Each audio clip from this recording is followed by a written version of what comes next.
Welcome back to Affirmation. I want to thank all of my subscribers and those of you who are just swinging through, as well as new subscribers that I have. I really appreciate it. Like, share, and subscribe. Hit the comment bell. Hit the notification bell so you know when I post, okay? I'm trying to get to 1,000. Let's see. I'm going to give you all some Palo Santo. I want to wish everyone mental, spiritual, emotional, and physical health, okay? Let's see. We always start off with our saying, death and life is in the power of the tongue, and they that love it shall eat the fruit thereof. Have you been feeding yourself fresh or rotten fruit? We always want to mind the self-talk that we do with ourselves, as well as what we speak out loud, as well as what we speak about others. It's okay to vent, but we always want to be aware that if we are being malicious or lying on others, sometimes it can activate reap what you sow, okay? All right. And so for those of you that are new, we do tackle the topic of healing slave trauma. Okay. We talked about how a lot of our relationships have been damaged. So it's important that we look at these things. And today we're going to pull a card from the Soul's Journey. I will put that in the description box. Okay. And also to look at the description box to find out information about how to find a therapist, as well as if you need to contact me by email. I will never reach out to you. So if someone's doing that, know that that is not me, okay? Also to information in the description box about self-harm, okay? And passing that information on to anyone that may need it, okay? And so we're going to see what we're going to get. We're going to talk about, get a card from the Soul's Journey, okay? Let's see. And also, too, we're hoping that you're having a good week. And if it's not a good week, we're always wanting you to think about what's one thing you can do to kind of make the next week to go better, okay? Let's see.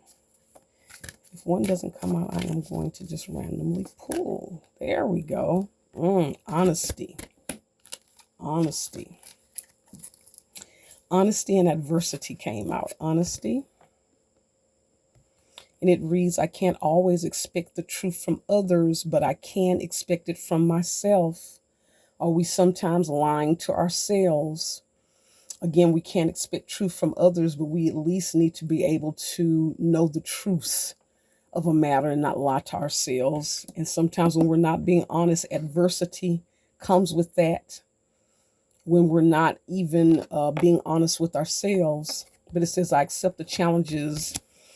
That challenges are the best way to learn. So let's read honesty. Let's read honesty and see what it's saying. Yeah, that's the thing. Sometimes we can lie to ourselves. And we tend to do that. We also are talking about the dynamic of that is sometimes taking on the character of that of master, sometimes taking on the character of slave. Sometimes we're kind of bound to people. We will sometimes lie to ourselves, right? No, everything's okay. The person's not doing that, right? They can't help it, right? Participating in these things, lying to ourselves, or even lying to ourselves that we're hurting someone, that we're sometimes taking on a role of master and doing manipulative things, right? Testing people, doing things like this.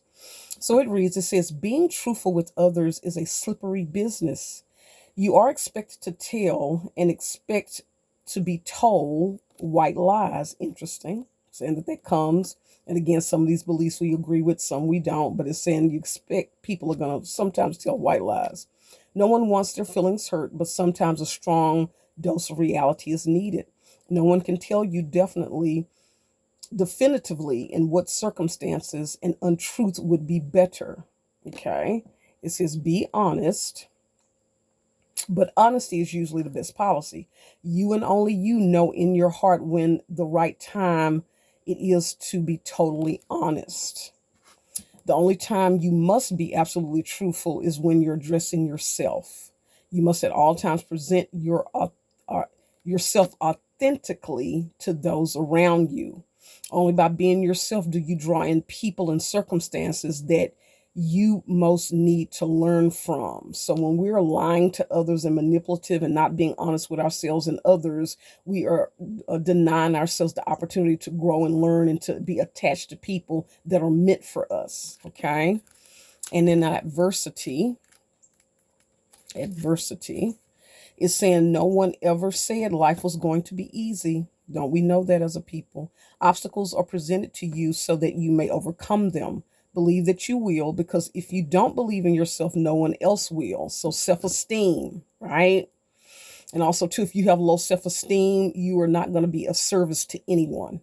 A lot of times, if your self-esteem is low, you will start trying to tear others down. Confidence comes to those who have succeeded in conquering adversity, and then the next hurdle won't seem so daunting. Adversity is an opportunity for you to reach out to your soul family. And sometimes if you're around the wrong people that are leading you astray, and how you know you're being led astray, look at your history of your life. Have they led you astray? You are not alone in this time of challenge. If you need help, others are waiting to offer assistance. This test may have come into your life to teach you to receive rather than give. Okay, so this is a short one today. So I'm going to kind of end it with that. But we want to think about that, being honest, okay, with ourselves and others. And so do like, share, and subscribe. Again, hit the notification bell. Thank you so much for swinging through. And I'm always going to end with my statement.